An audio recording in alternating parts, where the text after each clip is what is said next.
Thank you for tuning in to Homeschool Homesteaders. Today we're going to talk about growing summer squash. Now, this is the USDA Plant Hardiness Zone map, and I live in the state of Minnesota. That will put me in the zones 4 or 3.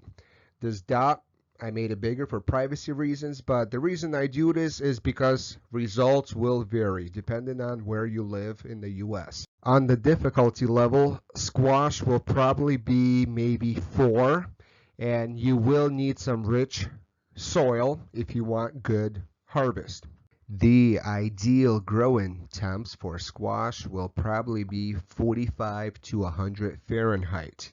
Any frost will kill them instantly, and they could handle high temperatures. So I think you could probably grow summer squash down in Florida and Mexico. On the health benefits, 1 being the least nutritious, such as the iceberg lettuce, and 10 being the superfoods, maybe the avocados, summer squash will be 8 out of 10. So this is the most healthiest squash you could grow. Keep in mind they do have acorn squash and winter squash and pumpkins, but summer squash should be the healthiest of all the squashes.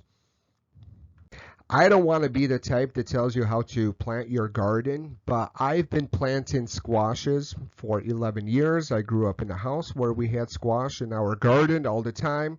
And this is something that I will recommend, and try it if you don't believe me. But first thing you do is you make a mound of dirt. Make sure it's rich, heavy dirt. You make a little indentation inside. Then you plant 3 seeds next to each other about 6 to 9 inches apart. And this will help with the shade because number 1 is the squash. They need shade, the actual fruits, but the leaves need plenty of sun.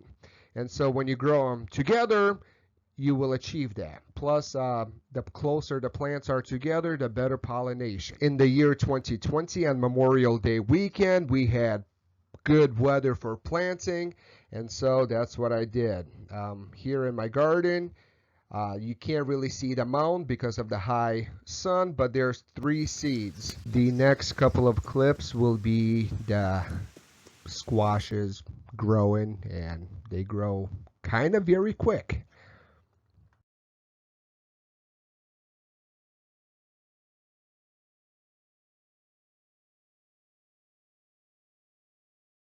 By July 1st, you will start having flowers. Keep in mind, once again, I'm repeating myself, but I planted Memorial Day weekend, and by July 1st, you're having flowers. And as the flowers grow, keep in mind there's the female part, there's the male part. You're going to notice little squashes at the end of some flowers. And those are important. Also, insects are very important. And I will have a clip where I will show you a bee. I was hoping to have some honeybees, which I did not get, but I got a bumblebee.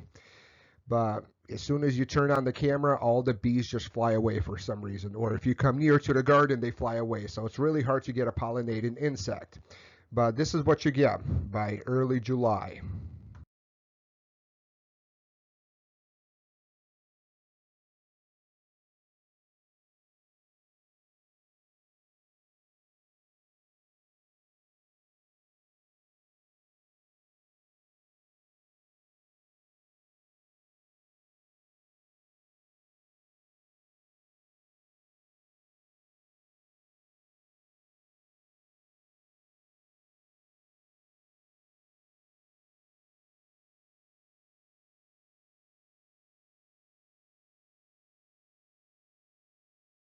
Finally, by July 9th of 2020, I had my harvest. So yeah, that's from Memorial Day to July 4th. That's what, 2 months roughly? Not even 2 months. And here you have a nice, beautiful harvest. Here we're going to run through some recipes that I made.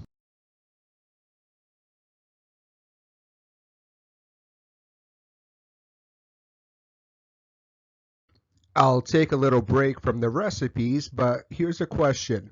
When is the perfect time to pick squash? Here I got 3 sizes. When you cut them, small one looks good. The middle one has seeds you will have to scoop out. The big one also has seeds that you will have to scoop out. And I prefer the middle one or maybe even the small one. This is my personal opinion. Even though I prefer the small one, this middle one is probably ideal. 3 to 4 inches diameter.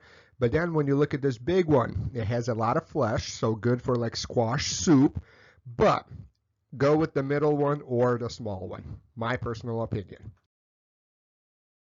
This right here is a summer squash gratin, kind of like a potato gratin, only instead of potatoes, you use summer squash. Turned out very well. This right here is summer squash veggies roasted with other veggies, such as carrots, onions, some mushrooms, and all the herbs from my garden. And this is my favorite recipe that I tried this year. It's basically like a roasted, kind of like pasta primavera. This is pasta summervera, using summer veggies.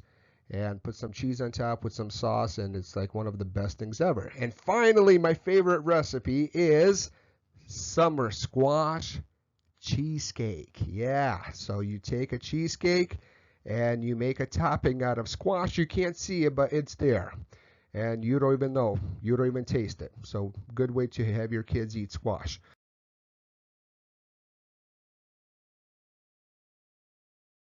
In 2020, I planted 9 seeds and I harvested more than 100 good-sized summer squashes. That is way too much. Even for my big family, way too much. So next year, I'm only going to plant maybe 6 seeds. And I had a continuous crop from July 9th all the way to like early September, so almost Labor Day. And finally, you chop up all the squash. One squash will fill up a bucket, and then you go give them to your chickens.